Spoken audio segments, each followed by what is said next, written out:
At first glance, it looked like a real-life fairy tale. A Hollywood actress meets a prince. They fall in love, and the whole world watches every moment as if it were a dream. But behind the dazzling photos, the red carpet handholds, and the vows whispered beneath the cathedral arches, some began to wonder, was this truly destiny, or a carefully written script? Before she became the Duchess of Sussex, Meghan Markle lived in a completely different world. Her path to Prince Harry didn't begin in a palace, nor on a movie set. It began in a place reserved only for those already inside the game. Soho House. Behind its velvet curtains and frosted glass lies a hidden world, the private playground of London's elite, where fame, power, and influence intertwine. And among them was a man few outside that circle had ever heard of, Marcus Anderson. Charming, discreet, yet quietly powerful. Anderson was said to be the one who opened the very first door that led Meghan toward the world she had always longed to enter.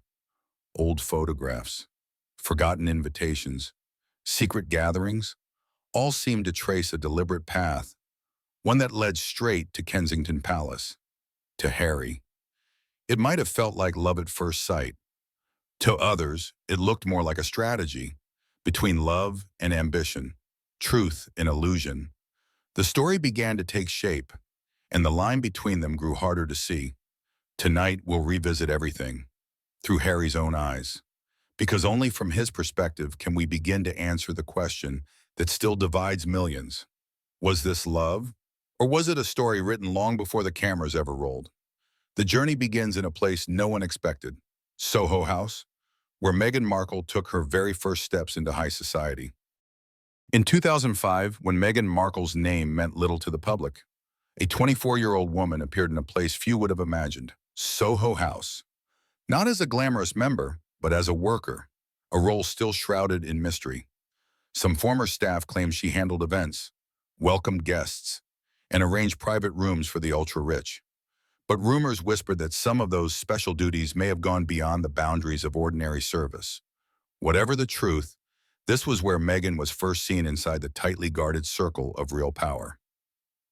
Soho House, a name that sounds elegant, but to insiders, it's an entire universe, a global network reserved for the chosen. Actors, directors, tech billionaires, film producers, politicians, and those the media call influencers. No flashy signboards, no paparazzi, just absolute discretion, and doors that open only for those who have something valuable to offer. Here, million-dollar film deals are sealed over a martini, and new connections, romantic or strategic, are made under dim lights and whispered conversations. Meghan adapted quickly. She was intelligent, poised, attentive, and she knew how to make people notice her. During her years at Soho House, Toronto, she became a familiar face. Soon after joining the TV series Suits, everything changed. Her newfound fame pulled her from the background into the spotlight, from server to special guest. She began receiving invitations to private events, film premieres, and exclusive gatherings, the kind of rooms most people could only dream of entering. It was there she met Jessica Mulroney, a powerful figure in Canadian fashion, and the daughter-in-law of a former prime minister. Jessica saw something in Meghan: beauty, charm, intelligence, and above all, ambition. A friendship formed, or perhaps a mutually beneficial alliance. Jessica opened doors to luxury fashion brands, aristocratic social circles, and elite events once far beyond Meghan's reach. And from that moment, it was as if everything had been perfectly arranged. Each step leading Meghan closer to the world of Prince Harry. Soho House was the mysterious connection behind this entire story. Years later, when the public looked back, they discovered a quiet, invisible thread. From Marcus Anderson, senior manager at Soho House and Meghan's close friend, to Jessica Mulroney, and then to the parties that Harry himself once attended. Anderson was described as elegant, refined, a man capable of connecting the people who were meant to meet. And it was him, according to many sources, who arranged the very first meeting between Meghan and Harry. But what kept the public constantly talking was this question: Was Meghan truly just a woman introduced by coincidence, film? Or had she prepared for this path long before? Old photos from 2006 showed that she had already appeared at many Soho House events, standing beside wealthy figures who later became indirectly linked to the royal family. Several people in those circles described her the same way. She always knew how to stand in the right place, at the right time. She was never late, never too prominent, yet she always made people remember her. As time passed, Meghan was no longer the girl working in the shadows of Soho House. She had stepped up to a new level, a celebrity, a guest of honor, and finally a fashion icon. But to those who had seen her transformation, it wasn't just luck. They said Meghan understood how that world operated, that every party, every encounter had its purpose, and in this game, she never allowed herself to be passive. Perhaps that is why the mysteries surrounding Soho House continue to fascinate the public. It was not just the place where Meghan once worked, it was the starting point of a journey planned step by step. From there, she learned how to walk through a world of lights, handshakes, and carefully measured smiles. And from there, the name Meghan Markle began to appear on guest lists not meant for ordinary people. But among all those relationships, among power, glamour, and endless rumors, one question has never been fully answered. When did this story truly begin? Was it when Meghan met Jessica? Or was it that very first moment inside Soho House, when a single photograph was taken? One that would later make the entire world talk? Because just one moment, one seemingly harmless picture, changed everything. From those connections, Harry found a clue that made him doubt everything. That afternoon in the quiet house of Montecito, while Meghan was away attending a charity meeting, Harry sat alone in his study. The California sunlight shone over the picture frames, the ones that held their whole journey, from the fairy tale wedding to royal tours filled with flashing lights. He was trying to find an old photo to add to his unfinished memoir. But while browsing through the computer's hard drive, he accidentally opened an untitled folder, one he had never seen before. Inside were dozens of photos from Meghan's early years living in Toronto. Most were just behind-the-scenes shots from Suits, until he stopped at one. In the photo, Meghan was smiling, standing on the deck of a luxurious yacht, the golden sunset behind her, champagne glasses sparkling nearby. She wore a white dress, a straw hat, and looked completely happy. But what froze Harry was not her smile. It was the navy blue canvas bag in her hand, with the Soho House logo clearly embroidered in the corner. Soho House, the name Meghan had once mentioned casually, saying it was just a place where she and her friends used to have dinner. But why did that bag appear on a yacht in the middle of the Mediterranean, at a party he had never heard of? He zoomed in. In the far corner, he recognized a few familiar faces, people who had appeared at royal events, on the guest lists of billionaires. A few of them he knew well, members of Soho House London. A strange feeling washed over him. Harry opened the next files. One photo showed a nightclub in New York, Meghan talking closely with Marcus Anderson. Another showed her standing beside Jessica Mulroney at an event the media called a private Soho party. Those images did not match the story she once told in the Oprah interview, about a chance meeting and a love that felt like destiny. Harry was never a suspicious man, but the differences were too striking to ignore. He began matching the timelines. The photo on the yacht was taken in the summer of 2015, just 1 year before they met. Yet Meghan had always said she'd cut ties with Soho House long ago. But that bag, that logo, and the people standing beside her, they told a different story. He remembered one night shortly after their wedding, when Meghan told him that Marcus Anderson was just a friend. But in another photo, Marcus had his arm around her at a party in Bart's. Next to them stood a man from the royal family's charity list. Could that really be coincidence? Or had everything been carefully arranged long before? Harry stood, staring out the window. A sharp chill ran down his spine. In every tiny detail, he began to see pieces he had once overlooked, the times Meghan dodged questions, the moments she changed the subject when he mentioned her past, the old friends she claimed had drifted away who now appeared, smiling. In those very photos. Night fell. Harry returned to his desk, switched on the lamp, and went through each picture again. He saw the glances, the laughter, and behind them, a network he had never imagined. Soho House wasn't just a club. It was a hub, a system built on purpose, where every relationship served a role. And Meghan, the woman he loved, had once been part of that world. He no longer knew what to believe. How could he tell the difference between the woman herself and the image she chose to show? In that moment, Harry felt as if he were staring at his entire life, one built from pieces he could no longer tell who had arranged. The yacht photo became an obsession. Not because it exposed her past, but because it raised a deeper question. If everything began at Soho House, how much of this love was ever real? Harry printed the photo, placed it on the desk, and wrote two small words beneath it: "Before me." The room fell silent. The ceiling fan turned slowly, the warm light covering the photo like a quiet reminder. Some truths never stay buried. He didn't yet know that this moment would open a new chain of revelations, calls, names, and documents that would slowly unravel everything he once believed. That photo wasn't just a clue, it led to something far greater. So the question remained, who was behind it all? To understand that network, we have to look at its center, Soho House, and the relationships carefully built within it. From the outside, Soho House looks like nothing more than a string of luxury clubs for celebrities.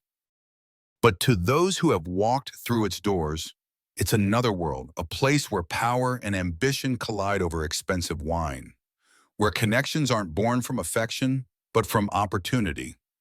Each Soho House across the world, from London, New York, Istanbul, to Madrid, acts as a crossroads of influence. Actors, politicians, billionaires, even royals, all meeting in private rooms without cameras, without whispers ever reaching the press. Here, one introduction can change a career. One party can create a power couple. And in Meghan Markle's case, this was where she laid the first stones on her path toward the British royal family. Soho House isn't the kind of club anyone can join. Membership requires sponsorship from at least two influential people, and every application is examined in detail. That system built an elite network, discreet, but incredibly effective. While working at Soho House Toronto, Meghan began meeting those from what insiders call the upper tier of the upper tier: film producers, A-list celebrities, and globally influential designers. It was there that she met Marcus Anderson, a senior manager described as the soul of the system. Anderson didn't just plan events, he connected people who could benefit from each other. And Meghan, intelligent, charming, and an excellent listener, caught his attention. As she rose to fame after Suits, the doors of power opened wider. She was invited to events in Istanbul, where Soho House hosted international art and media investors, then to Madrid, where private dinners brought together financiers and executives from Europe's luxury brands. Everywhere she went, the pattern was the same. Meghan was there, Marcus Anderson was there, and the guest lists always matched the names that would later appear at her royal wedding. This was no coincidence. According to several sources, the guest list for Harry and Meghan's wedding was drafted and controlled with extreme precision. More than one-third of those invited were people tied to the Soho House network, from fashion designers and charity sponsors to media consultants. Many of them had attended the same parties with Meghan back in 2015-2016, when she was still a television actress. And yet, there they were again, seated among the elite at a royal wedding broadcast to hundreds of millions around the world. In the early months of marriage, Harry saw it all as coincidence. But as he began to understand how that world worked, he realized nothing in it ever happened without purpose. No one was invited without a reason. No one appeared unless they brought something of value to exchange. Even the charitable organizations they both represented, Smart Works, Archewell Foundation, carried traces of people who had once sat in the private rooms of Soho House. These were no longer casual connections. It was a design network, operating like a refined mechanism, using social links to shape public image, build influence, and expand soft power. The events in Istanbul and Madrid were only the surface. Behind them were private meetings and quiet deals, where figures of influence, from film producers to political donors, searched for new partners, or the next symbol worth investing in. Meghan, with her modern beauty and her story of independent success, became the perfect candidate for a global icon. And to complete that image, she needed one final piece: Prince Harry, a man of royal blood and pure belief in love. No one but the Soho House network could have engineered such a crossing of worlds. Every party, every trip, every film premiere, all meticulously planned. In a 2018 interview, Meghan said she and Harry were introduced by a mutual friend, yet she never gave a name. Now all signs point to one man, Marcus Anderson. Anderson, once the managing director of Soho House London, was famous for his ability to arrange people like chess pieces. He knew who needed to meet who could benefit from whom, and most importantly, who could create a global media effect when brought together. The meeting between Meghan and Harry, in that context, may not have been destiny, but rather a calculated move on that chessboard. One more telling detail: on the royal wedding guest list, Marcus Anderson was seated in a remarkably special position, near the section reserved for Meghan's closest circle. At the time, British media simply called him an old friend of the bride. But insiders knew better. He wasn't just a friend, he was the architect of the entire journey that transformed Meghan from a mid-level actress into the Duchess of the Century. From there, people began to re-examine everything: the social circles, the private holidays, the charity partnerships, all bearing the same fingerprints of the same network. Some financiers in London even described Soho House as a satellite system around the royal family, a place where the truly strategic could exert influence without ever setting foot inside the palace. Harry slowly realized that long before he ever appeared. Meghan's life had already been woven into this web, and no matter how she denied it, the faces surrounding them, from Marcus Anderson and Jessica Mulroney to the donors of Arkwell, all belonged to the same circle of power, a circle in which Harry, for all his royal heritage, had only ever been invited to join last. The question was no longer, did Meghan hide her past? It was far deeper: who controls this network, and what is their true purpose? Because Soho House was never just a place to meet. It was an ecosystem of influence, quietly run by those who understand how to manage images, build icons, and perhaps even shape the fate of a prince. And when Harry began piecing it all together, one name slowly emerged. But who was really orchestrating this network? A single name began to surface: Marcus Anderson, the man who shaped Meghan Markle's entire path. For many within London's elite, the name Marcus Anderson carries a particular weight. He's not an actor, nor a billionaire, nor a politician, yet he's the man everyone wants to know. Because Marcus understands the game: who should meet who can help whom, and who can rise if placed in the right room. Inside the world of Soho House, he's known by an unofficial title: the social strategist. Anderson began working for the Soho House empire in the early 2000s. Starting out as an event coordinator, he quickly became one of the closest confidants of founder Nick Jones, the man who turned Soho House into a global powerhouse of entertainment and influence. Anderson was entrusted with organizing private gatherings that drew some of the most powerful names in the world: Hollywood actors, renowned directors, European royals. And it was in that world that he met Meghan Markle, then an actress still struggling to find her place in the industry. According to social blogs from that time, Anderson and Meghan became close quickly.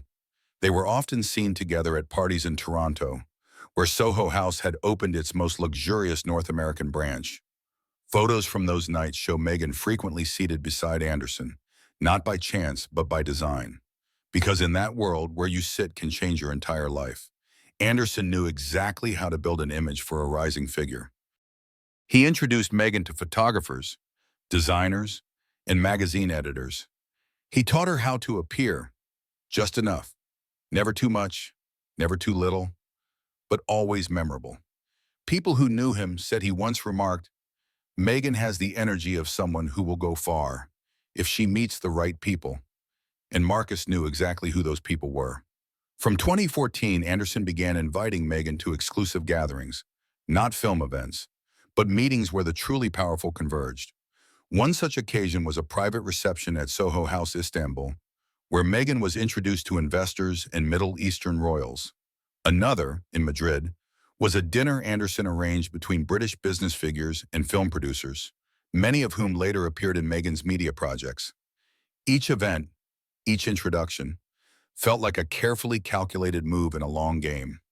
Then, in 2016, Anderson organized a small private party in London, the guest list never made public.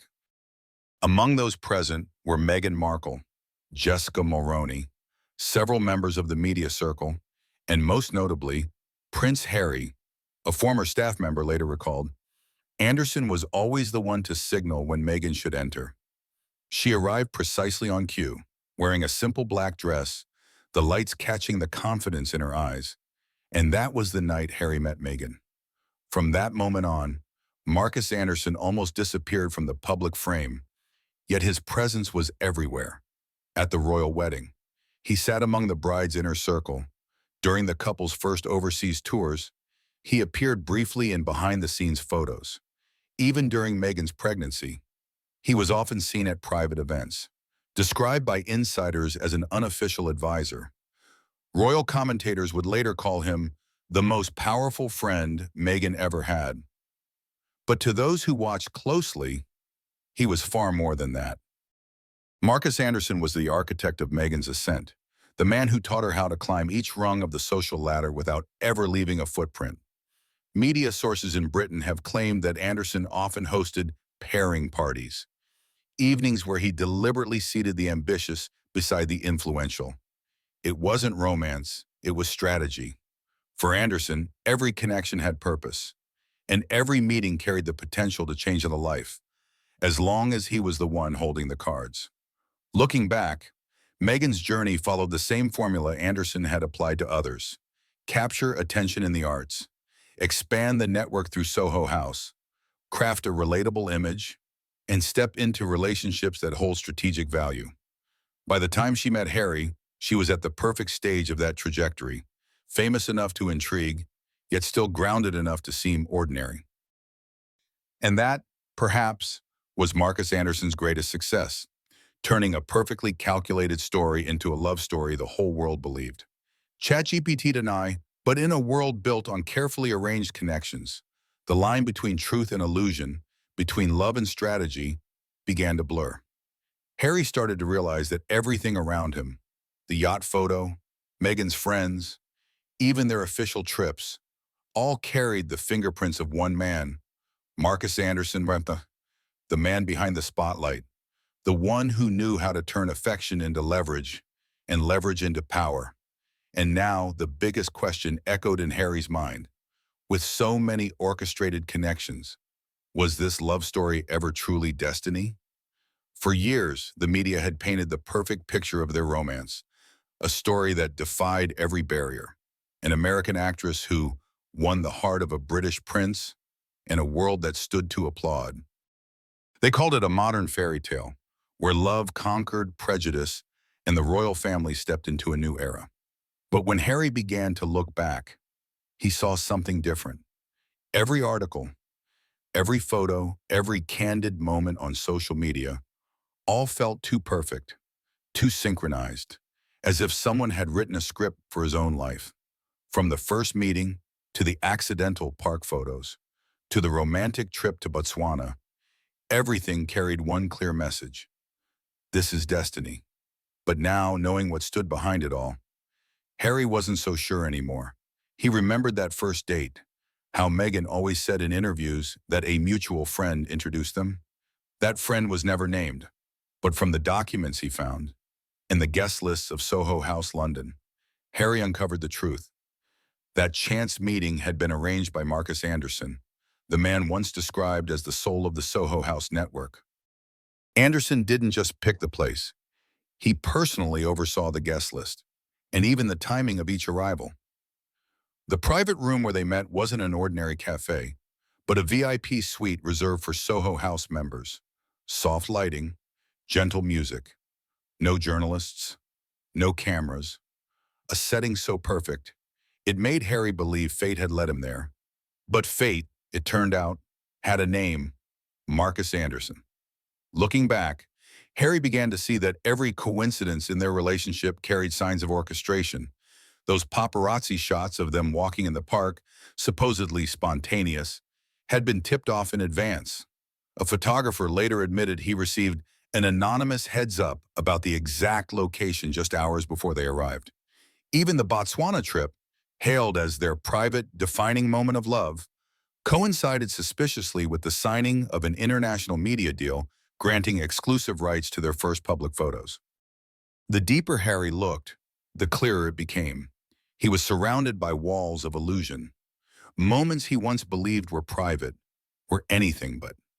Every image, every memory, every word seemed filtered through a team of professionals before it ever reached the world. It wasn't just the photos, it was his emotions, his story, his identity, all edited to fit a narrative someone else had designed. He began noticing the smallest things. Meghan always knew exactly when the cameras turned her way. She smiled just right, reached for his hand at the perfect second, looked down shyly, then turned, as if on cue, to create the flawless photo. So natural. No one ever questioned it. No one but Harry, the man who had lived those moments in real time. And that was when the difference between what was real and what was performed began to haunt him.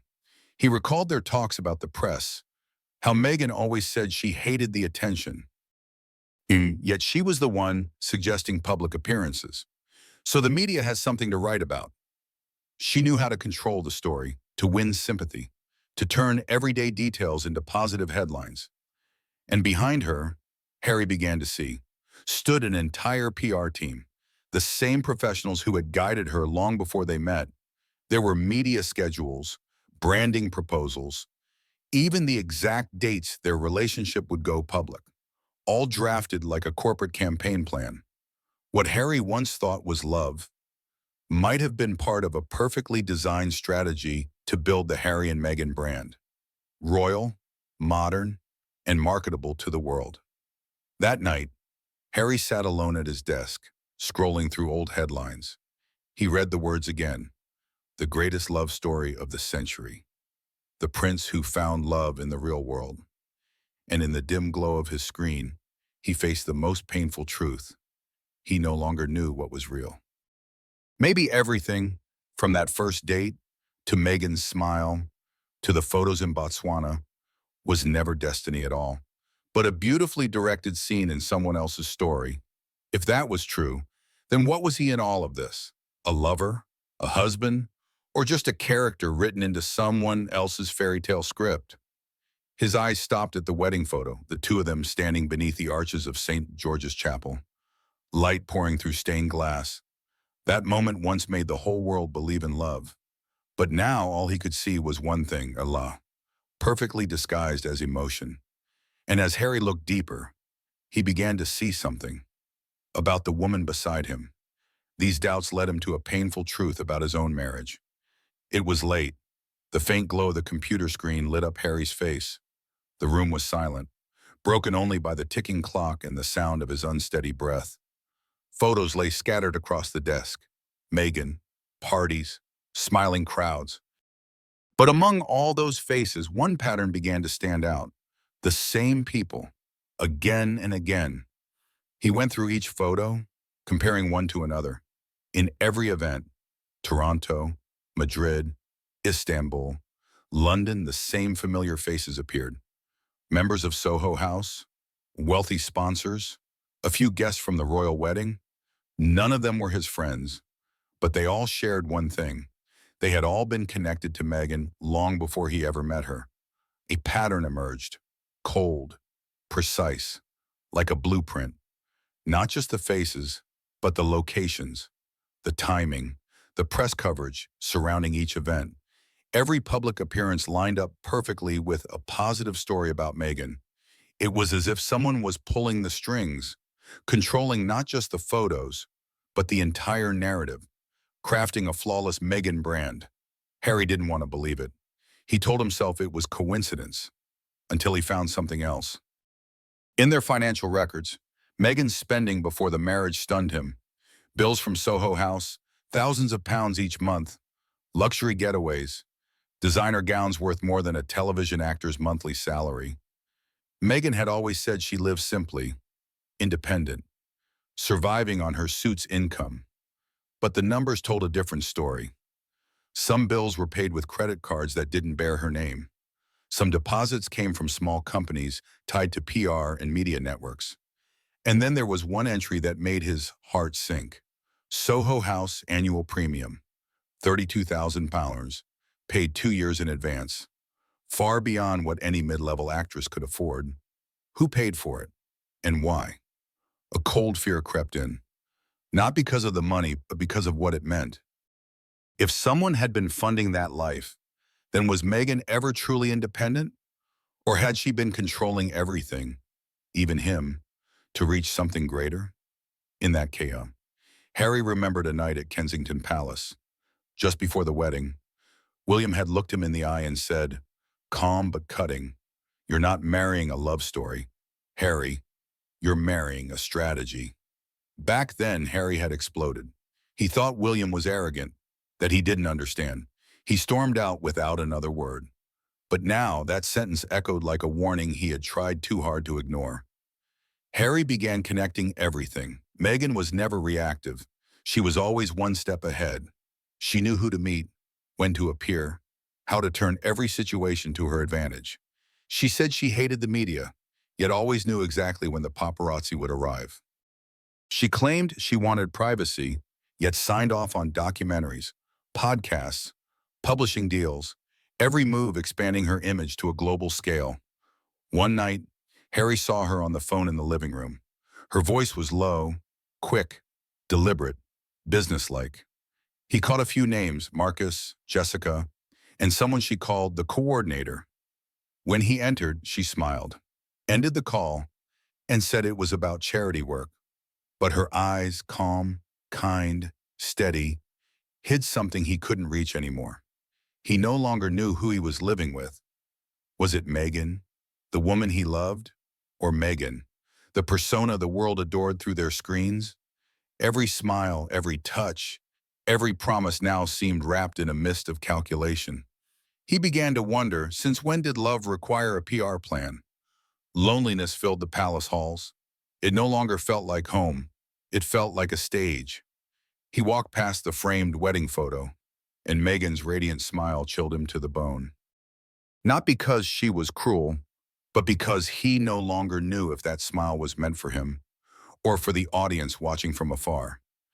In the silence, he felt like a man written into a story by someone else's hand. A story he once thought was love, but was in truth a ladder built for power, fame, and immortality under the lights. Harry closed his eyes and took a slow breath. He knew that moving forward meant facing a truth the world might never want to hear. Because deep down, he now understood, his doubts had revealed something greater, something far beyond love or reputation. From doubt came revelation, and Harry saw it clearly at last. Meghan's true ambition. Behind the rumors and emotion, there was a larger plan, Meghan's ambition to control the narrative. When Meghan Markle left the royal family, she didn't disappear. She reinvented herself. From a duchess criticized by tradition to a woman defining herself on her own terms.